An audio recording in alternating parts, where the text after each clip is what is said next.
All right, so Nvidia. Everyone's talking about AI, right? Definitely. It's everywhere you look these days. And Nvidia is, kind of at the heart of it all, Oh, absolutely. making those powerful chips that are basically running the whole AI show. Yeah, you could say that. But here's the thing. They just announced some, like, crazy record-breaking earnings. Oh, yeah. The numbers were impressive. Seriously impressive, but their stock actually dipped afterwards. Yeah, that's the head scratcher, isn't it? Yeah, it's puzzling. So what's going on here? Right. Well, we've got this article from the Motley Fool that breaks down NVIDIA's latest earnings report, Oh, okay. and it tries to make sense of this, this whole situation. Yeah. Well, it's a fascinating case study because on the one hand, you have NVIDIA absolutely crushing it financially. Right. I mean, they are the undisputed leader in the AI chip market. Yeah, the Motley Fool article, it literally calls them the leader in the AI chip market. Right. And it's hard to disagree. Yeah. Their revenue is just skyrocketing. Yeah, think about it. All those chatbots everyone's talking about, self-driving cars, even scientific research. A lot of it relies on NVIDIA's GPUs. It does, and you can see it right there in their financial performance. Right. You know, a 78% increase in revenue just in the last quarter, Wrong. and then a whopping 114% growth for the whole year. Wow. They hit a record $130 billion in revenue. It's hard to even wrap your head around that number. It is, 2 years ago, that would have been more than their entire yearly revenue. Wow. Okay, so we've established that NVIDIA is kind of a big deal. Kind of, yeah. But what about this new technology everyone's buzzing about, this Blackwell architecture? Right. Well, that's a big part of it, yeah. What's so special about it? Well, it's incredibly customizable. Okay. You can think about it like this. A company like Amazon, Okay. with their massive cloud computing needs, right? Right, huge. They can get a Blackwell chip that's perfectly tailored to handle all that data. And at the same time, a company like Tesla, who's focused on self-driving cars, right? Right, very different needs. Completely different. And they can get a Blackwell chip that's optimized for the specific demands of AI in their vehicles. So it's not one size fits all. Exactly. It's tailor-made power. Oh, so it's like they're offering a bespoke suit for every AI need out there. That's a great way to put it. No wonder companies are lining up. Yeah, they're clamoring to get their hands on it. The Motley Fool article even mentions that Blackwell generated $11 billion in revenue right out of the gate. Yeah, and for a brand new architecture, that's pretty incredible. That's amazing. And it's not just the customizability, it's also incredibly powerful, Yeah, It's built to handle these massive amounts of data Right. and complex computations that are essential for training and running sophisticated AI models. Right, so it seems like NVIDIA's firing on all cylinders. Yeah. They've got the market dominance, the cutting-edge technology, Yeah. and the numbers to prove it. So this begs the question. Why did their stock dip after such a stellar report? Well, that's the million-dollar question, isn't it? Yeah. One thing the Motley Fool suggests is that, investors might just be taking profits Okay. after the stock's incredible run-up over the past few years, right? And have been on a tear. NVIDIA's stock has surged over 1,700% in the last 5 years alone. Wow. So some investors are, understandably thinking, okay, maybe it's time to cash in some of these gains. Yeah, especially with, the market being a little volatile these days. Exactly. It's like, I've ridden this wave. Maybe it's time to secure some profits. Right, right. Before things potentially change. That makes sense. But isn't it a bit odd that this dip happened right after such positive news? Yeah, I know. It might seem counterintuitive. Yeah. But it's not actually that uncommon for a stock to dip even after strong earnings. Oh, really? Especially when it's been on a tear like Nvidia's, And, the article also pointed out that this isn't, a one-time thing. Right. Nvidia's stock also dipped after their previous 2 earnings reports. Oh, wow. Even though those were strong, too. Huh. So maybe this is just a pattern we're seeing with NVIDIA. Yeah, it's a trend worth noting. Okay, so we've got this puzzle. Yeah. NVIDIA is performing incredibly well, but their stock isn't quite reflecting that success. Right. There's clearly more to this story. And I'm definitely curious to dig deeper. Yeah, me too. There are some layers here that I think warrant further exploration. Yeah. And, this stock dip, it's really just the tip of the iceberg. Right. What I think is particularly interesting is that this situation raises some really fundamental questions. Oh, like what? Well, like how we evaluate a company's long-term potential, Yeah. especially in a field as dynamic and fast-changing as AI. It's like we're trying to judge a marathon runner based on their speed in the first mile. Exactly. There's a lot of race left to run. Yeah, a lot can happen. And a lot of factors that can influence the outcome. Absolutely, and that's what makes this deep dive so intriguing, you know? Yeah. It's not just about understanding NVIDIA's stock movements. Right. It's about grasping this bigger picture. Right. You know, the forces that are shaping the future of AI. Yeah. And how we can even try to make sense of it all. It's a big puzzle. It is a big puzzle, yeah. With a lot of moving pieces. Definitely. So, okay, we've talked about how investors might be like taking profits Right. after NVIDIA's huge stock, run up. Mm-hmm. But are there any other, any other factors that could be contributing to this dip?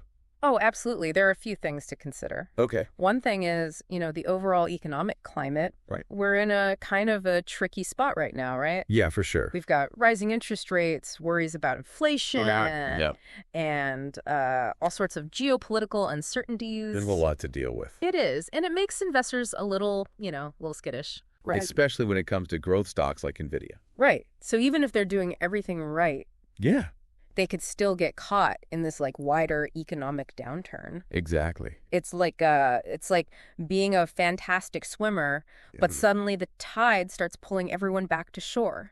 I like that. Yeah. No matter how strong you are. Yeah. Right. That's a really good analogy. Yeah. It's a good reminder that the stock market, it's not always a perfect reflection of a company's actual value. Right. It can be influenced by so many things. Yeah. Some are specific to the company, but some are totally unrelated. Yeah, it's like this whole psychology at play, too. Oh, yeah, absolutely. Like when a stock has been climbing as steadily as Nvidia's, right? Mm-hmm. Even the smallest bit of uncertainty can trigger this wave of fear, It's true, yeah. And then people start selling off their shares. Yep, yeah. Even if, fundamentally, the company's still strong. You're right. Fear and greed can be really powerful motivators in the market. Especially when we're talking about a stock that's experienced such dramatic growth. For sure. So we've got profit taking, we've got the wider economic jitters, and then we've got just basic human psychology in the mix. It's a complex cocktail. It is. It's kind of a lot to unpack. Yeah, it is. And it highlights the importance of, kind of taking a step back and looking at the bigger picture. Right. Instead of getting caught up in those day-to-day, fluctuations. Yeah. It's crucial to focus on that long-term potential. Okay, so what does this all mean for someone who's maybe considering investing in Nvidia? Yeah. Is this dip a buying opportunity? Or is it a sign of trouble ahead? Well, I can't give financial advice, of course. Of course, yeah. But I can offer some perspective. Okay. The Motley Fool seems to think this dip is a chance to buy Nvidia stock at a discount. Right. They point out that Nvidia is currently trading at 27 times forward earnings estimates. Okay. Which, considering their growth Yeah. and the huge potential of the AI market, Right. that could look pretty attractive to some investors. It's like finding designer clothes on sale. Right. The price might still be high. Yeah. But you're getting a top tier brand, Probably, yeah. But it's important to remember that even with this dip, Nvidia is still, a growth stock. Yeah. And those tend to be more volatile. Yeah. There's always some risk involved. Right. And no one can predict the future with certainty. So while this might be tempting, it's really important to do your research. Absolutely. Understand the risks and, invest responsibly. Yeah, it's not about chasing those quick profits. It's about making informed decisions. Right, that formed decision. Based on a good understanding of the company and the market. It's important to separate the, the short-term market sentiment from the long-term value. Exactly. There's some anxiety right now. Yeah. But Nvidia's fundamentals are still really strong. Let's talk about those fundamentals for a second. Okay. We've talked about their market dominance. Mm-hmm. We've talked about their innovative technology. Yeah. But what else makes Nvidia so compelling in the long run? Well, I think one thing is that, they're not just selling chips. Right. They're building a whole ecosystem around AI. So, they're developing software platforms. Fair. They're investing in research and development to, push those boundaries of what AI can do. Yeah. And they're, creating partnerships with key players across a lot of industries. So they're not like putting all their eggs in one basket. Exactly. They're diversifying, to make sure they're like relevant and competitive as the AI landscape keeps changing. Yeah, it's smart. Yeah, it's like they're anticipating the future instead of just reacting to it. Yeah, they're proactive, and that's what makes them so interesting to watch. Right. They're not just content with supplying the tools. Yeah. They're really trying to shape the direction of AI. That's a good point. That brings me to a question, though. Okay. We've talked about their dominance now. Yeah. But what if, like, the rules of the game change, Oh, yeah. What if a completely new type of hardware comes out? Right. Something that's, like, even more powerful Mm-hmm. and efficient than GPUs. Yeah, that's a great question. Yeah. And I'm sure it's one that Nvidia is thinking about, too. Yeah. The tech world is constantly evolving. Always changing, yeah. What seems like an unassailable lead today, could disappear tomorrow. So is Nvidia vulnerable? Well, it's hard to say for sure. Yeah. But they're certainly not just standing still. They're investing a lot in research and development. Okay. They're exploring new materials, new architectures, even like completely new computing paradigms, So they're not just trying to, like, maintain their current lead. Right. They're actively looking for ways to stay ahead. Exactly. That's reassuring, it sounds like. They're taking a proactive approach to innovation. They are. Not just, resting on what they've already achieved. They're not complacent, and they're also diversifying. Wow. They're, expanding beyond just chips. Okay. Into areas like software, platforms, and services. Right. So they're not betting on just one horse. Exactly. They're building a whole stable to be ready for whatever comes next. That adaptability is really key to understanding their long-term prospects. Right. They're not just riding this current wave. They're positioning themselves to be, like, a major player. Yeah. No matter what happens. Sure. So. It seems like they're really aware of the potential for, disruption. Yeah. And they're taking steps to deal with it. But even with all this preparation, right, there's always, like, a degree of uncertainty, right? Oh, absolutely. No one has a crystal ball. Yeah, nobody can predict the future with 100% accuracy. It's like we're trying to solve a puzzle where the pieces keep changing shape. That's a good way to put it. Yeah. It's complex, Yeah. It is, but even with all this complexity, there are still some key takeaways from all this. Okay. I think one of the big ones is, like, distinguishing between that short-term noise and the long-term potential. Yeah, just because a stock dips doesn't mean the company's doomed. Exactly. You got to look beyond the headlines. You do. And, really dig into those underlying factors. Exactly. And with Nvidia, those factors are, they're multifaceted. Right. And they're tied into these broader trends in both tech and the global economy.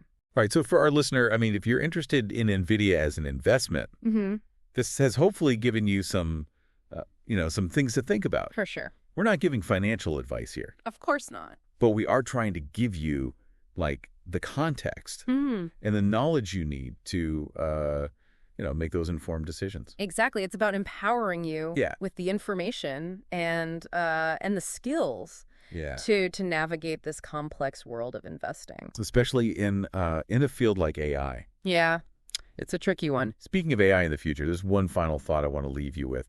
So we've talked a lot about, where Nvidia is now. Right, their current position. But what about the future? Yeah, the big unknown. What if the very definition of AI, like, changes? Oh, that's a good question. What if we move past these, like, deep learning models and into something completely different? Right, something we can't even imagine yet. Where does that leave a company like Nvidia? It's interesting to think about, right? Yeah. Because it speaks to the inherent uncertainty, Yeah. of investing in a field that's changing so quickly. It's like, how do you even like evaluate a company? Yeah. When the ground beneath them could, like, shift so dramatically. At any moment. Yeah. Any moment. Well, I think one thing to consider is their commitment to, R&D, to research and development. They're not just like pouring money into their existing products, right? Okay. They're actively exploring totally new approaches, new architectures, new algorithms. So they're not just like betting on today's, No, they're not complacent. Right. They're trying to figure out what's next. They're trying to like understand the underlying principles of intelligence and computation. That's right. So they can be ready for whatever's coming. Whatever that next leap is, yeah. Even if we don't even know what it is yet. And I think that's what makes them so interesting to watch, is that willingness to, to push those boundaries. To really explore. To explore. Yeah. They're not just along for the ride. They're trying to, chart the course. That's a good point. But let's bring it back to our listener for a second. Okay, yeah. If you're interested in AI, whether you're, an investor, right, a technologist, or just like someone who's curious, what are the big takeaways from this whole deep dive? Well, I think, the first one is that AI is not just like one thing. It's not this monolithic entity. It's a field that's constantly revolving. Yeah. And there are different approaches, different challenges, different potential solutions. And Nvidia is, a major player now in deep learning. But the future of AI is probably going to be, much broader. Much broader than that one specific area. It's like the early days of the internet. Oh, yeah. Remember when everyone was just like focused on dial-up and those static web pages? And we had no idea what was coming next. No idea. Social media, streaming video. Yeah, the iPhone. Right, the whole mobile revolution. Yeah, and AI is probably going to go through like similar transformations, right? I think so, yeah. And that brings us to like the second takeaway. Okay. Adaptability. Right, being able to adapt. Yeah, I mean, the companies that are going to like really thrive in this space, they're not going to be the ones who just like cling to the status quo. Right. You got to be willing to change. Yeah, to learn, to evolve. Embrace new things. And that brings us to, I think, maybe the most important takeaway. Okay. Which is that AI isn't just this, abstract technology happening in some lab somewhere. Yeah, it's not science fiction anymore. It's not. It's here. Yeah, it's shaping the world. It's shaping our world in really profound ways. Yeah, and that influence is only going to grow. For sure. So, whether you're excited about it or maybe a little apprehensive, right, it's something we need to understand. Oh, we do. We need to engage with. Yeah. And we need to help shape it. To make sure it benefits everyone, right? That's a powerful message to kind of end on. It's not just a technology. Yeah. It's a reflection of us, Of our values, our choices. Yeah, the future of AI it's not set in stone. Right. It's something that we're all creating together. And that's what makes this deep dive, Yeah. So much more than just like talking about a company and their stock price. Right. It's bigger than that. It's a window into the future. It is. And an invitation to like really think about the role of technology. In our lives. In our lives, yeah. And to be a part of that conversation. Yeah, to engage with it. To engage? To help create a better world. Exactly. So as you go about your day today, keep those thoughts in mind. Like, pay attention to how AI is showing up. It's everywhere. In your life, in your work, in your community. Yeah. Ask questions. Ask questions. Challenge those assumptions. Stay curious. Stay curious, because the future of AI, it's not something that's happening to us. Right. It's something that we're all building together.